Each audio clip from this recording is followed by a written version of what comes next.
ఇజ్రాయెల్కి ఇరాన్కి చాలా దూరం. ఇరాన్ వేసేటటువంటి డ్రోన్లు ఈజిప్టు, జోర్డాను ఆ దేశాల మీదుగా వెళ్ళాలి. అది మిస్సైల్ వేసినా, డ్రోన్ వేసినా ఏదైనా సరే, విమానాలు యుద్ధ విమానాలు పంపించాలన్నా వాళ్ళ గగనతలం మీద నుంచి వెళ్ళాలి. కాబట్టి ఇజ్రాయెల్ని గెలవటం అంత సులభం కాదు.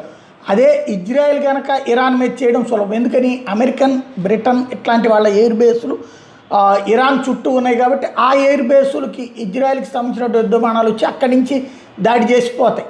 కాబట్టి ఇరాన్ని కొట్టడం ఇజ్రాయెల్కి ఈజీ, కానీ ఇజ్రాయెల్ని కొట్టడం ఇరాన్కి కష్టం.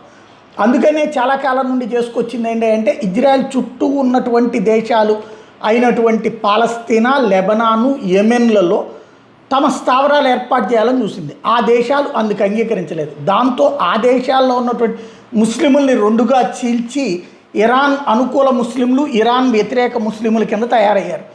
అనుకూల ముస్లింలు హిజ్బుల్లా అనే తీవ్రవాద సంస్థ కిందన, హౌతీ అనే తీవ్రవాద సంస్థ కిందన, అట్లాగే హమాస్ అనే తీవ్రవాద సంస్థల కింద రూపాంతరం చెందారు. వాళ్ళకి డబ్బులు ఇచ్చేది ఇరాన్, వాళ్ళకి ఆయుధాలు ఇచ్చేది ఇరాను, వాళ్ళకి జీతాలు ఇచ్చేది ఇరాన్. వాళ్ళ పని స్వదేశీ ప్రభుత్వాలకు వ్యతిరేకంగా పోరాడుతూ అక్కడ సుస్థిర స్థానం సంపాదించడం, ఇజ్రాయెల్ మీద దాడులు చేసి పెట్టడం. అంటే కిరాయి హంతకుల్లాగా వ్యవహరిస్తూ ఉంటారన్నమాట.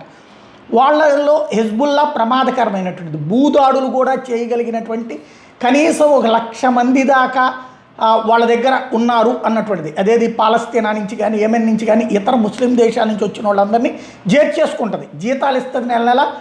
ఆ జీతాలు ఇరాన్ వాళ్ళకి ఇస్తుంటుంది. వాళ్ళు చేసే పని ఇజ్రాయెల్ని నాశనం చేయడం అనేటువంటిది. ఇప్పుడు అలా బయలుదేరుతున్నారని తెలిసిన దగ్గర నుంచి వరుసపెట్టి అటాక్ చేస్తుంది ఇజ్రాయెల్. ఓ పక్కన ఇరాన్ మీద దాడులు చేస్తూనే లెబనాన్లో దాడులు చేస్తుంది. లెబనాన్ రాజధాని బీరూట్లో పెద్ద ఎత్తున విధ్వంసానికి పాల్పడింది ఇజ్రాయెల్. అక్కడ ఉన్నటువంటి భూతలం మీద ఉన్నటువంటి వాళ్ళ మీద దాడి చేయడం ఒక ఎత్తు అయితే, దక్షిణ ప్రాంతంలో ఇజ్రాయెల్ సైన్యం భూమి మీద దిగింది. ఆ దిగి వాళ్ళ దగ్గర ఉన్నటువంటి డిఫెన్స్ వ్యవస్థలతో పాటుగా ట్యాంకర్లతో లెబనాన్ లోపలికి ప్రవేశించి భూమి మీద కాల్చోతలు పెడుతుంది. ఎందుకంటే వీళ్ళు గాల్లో నుంచి పేలుస్తే ఆ టైంకి తప్పించుకుంటున్నారు, వెళ్ళిపోతున్నారు, లేకపోతే బంకర్లలో దాక్కుంటున్నారు. అందుకని భూమి మీద నుంచి అటాక్, లైక్ పాలస్తీనాలో హమాస్ మీదన మొదట్లో గాల్లో నుంచి చేసి ఆ తర్వాత భూమి మీదకి దిగినట్టు దిగి ఇప్పుడు యుద్ధం చేస్తోంది ఇజ్రాయెల్.